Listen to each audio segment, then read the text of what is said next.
شکریہ جی. بسم اللہ الرحمن الرحیم. اچھا جی, میں یہ جس طرح کا ابھی سینٹ کا الیکشن ہوا, میں سب کے سامنے آج ایک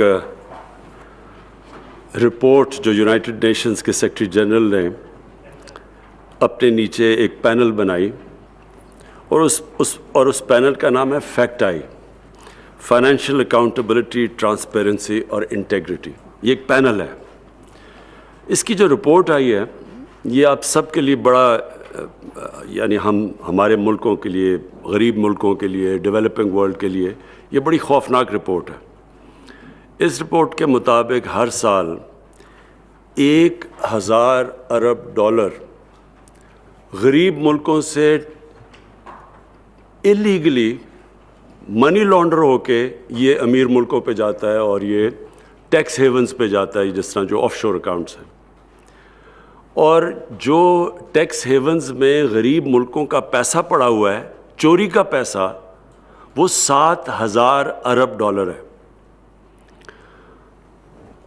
اور اس میں یہ کیسے پیسہ ٹرانسفر ہوتا ہے, یہ جو رولنگ ایلیٹس ہیں, جو صاحب اقتدار ہیں, جو یہ غریب ملکوں کے نواز شریف اور زرداری ہیں, یہ وہاں سے پیسہ اپنے ملک سے, کیونکہ چوری کا پیسہ ہوتا ہے تو وہ باہر بھیجنا ہوتا ہے, کیونکہ ملک میں وہ نظر آ جاتا ہے. تو جب وہ ملک سے پیسہ باہر بھیجتے ہیں تو وہ سارے وہ ادارے, جو اداروں کو چیک کرنا چاہیے یہ چیزیں منی لانڈرنگ کی اور یہ جو السٹ فائنینشیل فلوز ہیں, وہ سارے اداروں کو پہلے وہ کمزور کرتے ہیں. جتنے بھی ادارے چیک کرتے ہیں منی لانڈرنگ, یہ ساری ان غریب ملکوں کا جدھر سے پیسہ چوری ہو کے باہر جا رہا ہے, تو وہ سارے ادارے کمزور کرتے ہیں. پروجیکٹس ایسے لے کے آتے ہیں, وہ اس لیے نہیں کہ ملک کی ضرورت ہوتی ہے, اس لیے کہ ان میں بڑی کک بیکس ہوتی ہیں. تو mega projects with mega kickbacks, وہ پروجیکٹس, اور وہ کک بیک ساری باہر لے جاتے ہیں, لوگوں کو مقروض کر دیتے ہیں, عوام قرضے میں چلی جاتی ہے, وہ قرضے کی قیمت عوام مہنگائی کے ذریعے پھر وہ ادا کرتی ہے. اور پھر دوسری چیز یہ کیا کرتے ہیں, یہ جب یہ پیسہ باہر لے کے جاتے ہیں, یہ دوسری چیز یہ کرتے ہیں کہ یہ پھر اس کرپشن کو ایکسیپٹیبل بناتے ہیں معاشرے میں. اس کے لیے میڈیا کو استعمال کرتے ہیں, اور میڈیا کے اندر پھر کیونکہ ان کے پاس کرپشن کا پیسہ اتنا زیادہ آ جاتا ہے, وہ پھر اداروں کے اندر بھی چلتا ہے, ہر اداروں میں لوگوں کو خریدتے ہیں, میڈیا کے اوپر چلتا ہے, میڈیا ہاؤسز پہ چلتا ہے, جو سب سے بڑا ڈیمیج کرتی ہے کہ اس قوم کی morality ختم کر دیتی ہے, ایکسیپٹیبل کر دیتی ہے. کرپشن کو بری چیز ہی نہیں سمجھتے.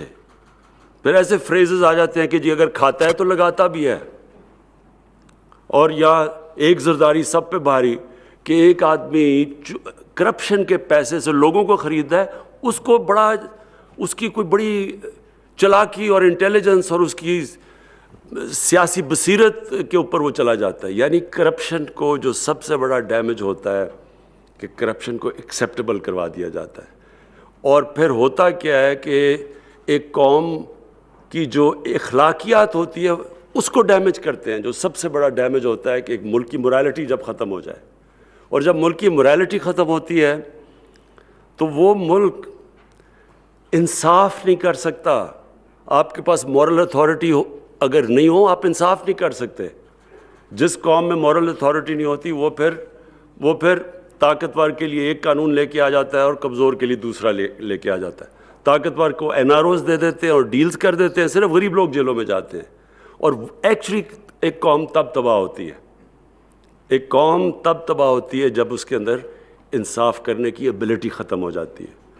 اور یہ اسی لیے نبی صلی اللہ علیہ وسلم نے کہا تھا کہ بڑی قومیں تباہ ہوئیں تمہارے سے پہلے, جدھر ایک قانون امیر کے لیے اور دوسرا غریب کے لیے. یعنی جو قوم انصاف نہیں کر سکتی, جس میں قوت نہیں ہوتی انصاف کرنے کی. تو یہ جو پیسہ نکلتا ہے غریب ملکوں سے, یہ نکلتا ہی اس لیے ہے کہ یہ سارے جو چیکس اور بیلنسز ختم کرتے ہیں, morality ایک قوم کی ختم کرتے ہیں, اس کی ابیلٹی ختم کر دیتے ہیں کہ طاقتور کے سامنے کھڑا ہو, پھر ان کے ساتھ کمپرومائز ہوتی ہیں, اور ایونچولی یہ ایک قوم اوپر نیچے جاتی ہے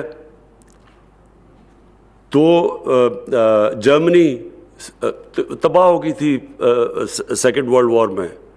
جاپان 2 ایٹم بمز ایک ملک کے اوپر گرے اور وہ اس کا کیا حال تھا, دونوں کھڑے ہو گئے پھر سے.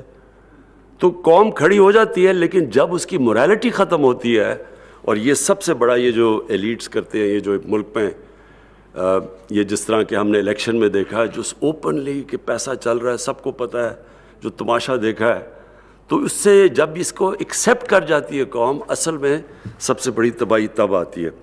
میں جی یہ اس سے پہلے اپنی احمد شروع کرنے سے پہلے میں صرف 2 چیزوں پہ پھر سے ایمفسائز کرنا چاہتا ہوں. ایک تو اوورسیز پاکستانیز کی ووٹنگ کے اوپر پلیز میں ریگولر اپڈیٹس لینا چاہتا ہوں, ایک میں وہ لینا چاہتا ہوں شروع میں, اور دوسرا کہ جو EVM مشینز ہیں, ہمیں اب کلیئر ہو جانا چاہیے کہ پاکستان میں جس طرح کے الیکشنز ہیں یہ ہم اب نہیں کر سکتے.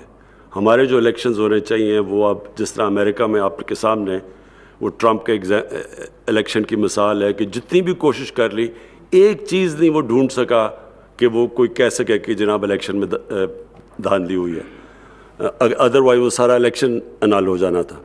تو ہمیں اب پاکستان میں ایک ٹرانسپیرنٹ الیکشن کے لیے EVM مشینز ٹیکنالوجی کا استعمال کرنا چاہیے, اور میں اس کی ریگولر اپڈیٹس لوں گا, کیونکہ میں کیبنٹ کے اوپر میں چاہتا ہوں ہمیں اپڈیٹس ملیں اس کے اوپر کیا پروگریس چل رہا ہے, کیونکہ یہ نہ ہو کہ ہم پھر کہیں کہ جی جب ٹائم آئے جی ہم تیار نہیں ہیں ٹیکنالوجی کے لیے.